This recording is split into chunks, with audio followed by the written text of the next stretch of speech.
All right, so a quick little story before we get into the movie. There was a family of about 5 or 6 people, 2 rows ahead of me in the movie, right?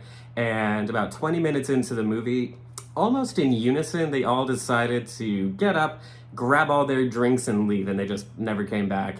And after seeing the movie, I can safely say that they were the smartest people in the theater. And it tells the story of a woman adjusting to her new role as stepmom in this family, and one of her stepdaughters creates this imaginary friend, this little stuffed teddy bear named Chauncey.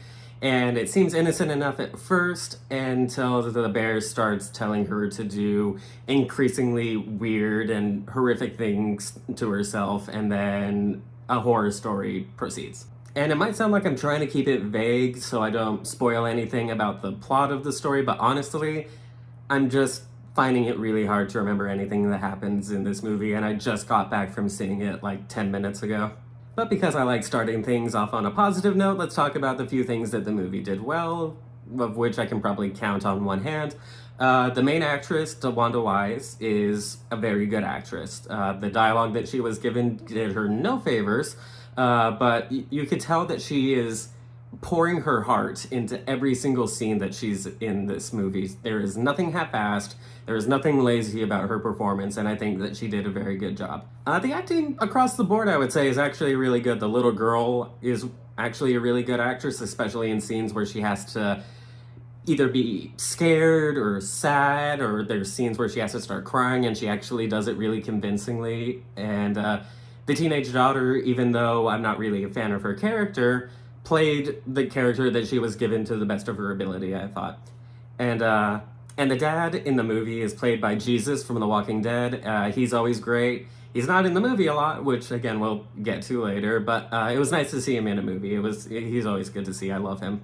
And finally, the last 20 minutes or so I thought were pretty good. The concepts were good, at least. It wasn't executed the best, but the ideas that they had with, the lore of imaginary friends and where they live, I thought they explored that okay. It wasn't good, it was just it was the most interesting part of the movie. It finally felt like the movie was brought to life a little bit. Again, not a lot, just a little bit. And if it sounds or looks like I'm trying to, conjure positives out of thin air, it's because there's not a lot of positives to say about this movie. It was really, really bad.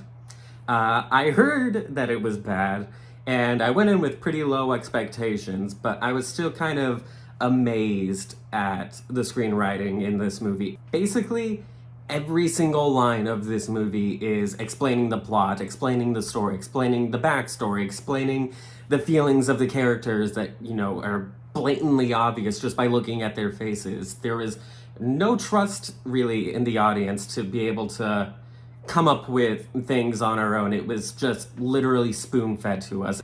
And also, while I think the acting performances are good, the chemistry between actors is basically non-existent. I did not buy, DeWanda Wise and Jesus as a married couple at all. I didn't buy the two girls as siblings at all. I didn't buy the mother-daughter dynamics between them at all. It just felt really forced. It felt like the script was insisting that those were their relationships instead of actually creating their relationships in an organic way. And the cherry on top of all of that is just that the teenage daughter character in this movie is so unlikable. They do the traditional teenage daughter doesn't like the stepmom thing that you've seen in basically every movie that has a step parent in it, but every single line out of her mouth basically is just, I don't like you, you're not my mom, leave me alone, I don't want you, just after a while I was just like, oh my god, can you shut the fuck up? We are in a dire, supernatural life or death scenario here where your sister is missing, and you're still just, throwing you're not my mom at her. Jesus Christ, can you, I know that she's supposed to be a teenager, but teenagers are not so one note. They are still human beings, and all they gave her to be in this movie was just, I don't like my stepmom. I'm getting really angry here. I did not expect to get angry at this movie because, there were points where I was laughing at how bad it was. But Jesus, just thinking about it now, it was really, really, just really grating to get through. Oh, and Speaking of the dad character, about, you know, half hour into the movie, the dad just goes on a road trip and is never heard from again in the movie. So, like, we could only afford that actor for 3 days on set, I guess. And on top of all of that, the movie is so derivative. It is every single horror cliche that you have ever seen in your entire life. Like, they do that thing where there's like out of focus shadowy figure behind someone, and then, you know, the camera turns over here, you know, showing them do something else, and they turn back and it's gone, and that's supposed to be scary. But they were doing that in 1983. Like, it's not scary anymore. It hasn't been scary for decades. And they do it so many times in this movie. It's insane. And the lore that they come up with, the world that they come up with is just like A Nightmare on Elm Street and Hellraiser had a baby, and it's imaginary. There's nothing original or really all that creative about this movie, apart from some of the visuals that they're able to create in the last act of the movie, which, you know, again, to their credit, was visually interesting at parts.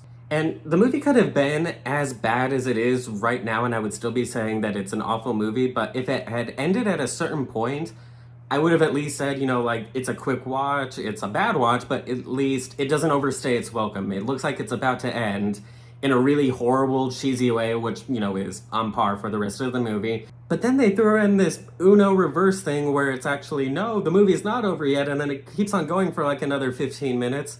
And it's a direct repeat of the ending that we just had. So what was the point of that? Like, it felt like the movie was holding me hostage. It's like, just let me go, movie, please. Just let me go home so I can talk about this movie and then never think about it again. For the love of God, this movie was bad.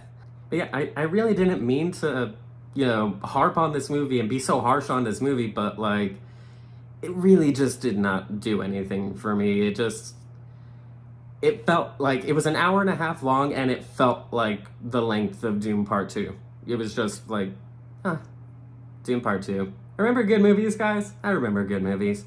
Don't see imaginary. I'm gonna give it 2 out of 10. It's a really, really bad, very forgettable, and I will never watch it again.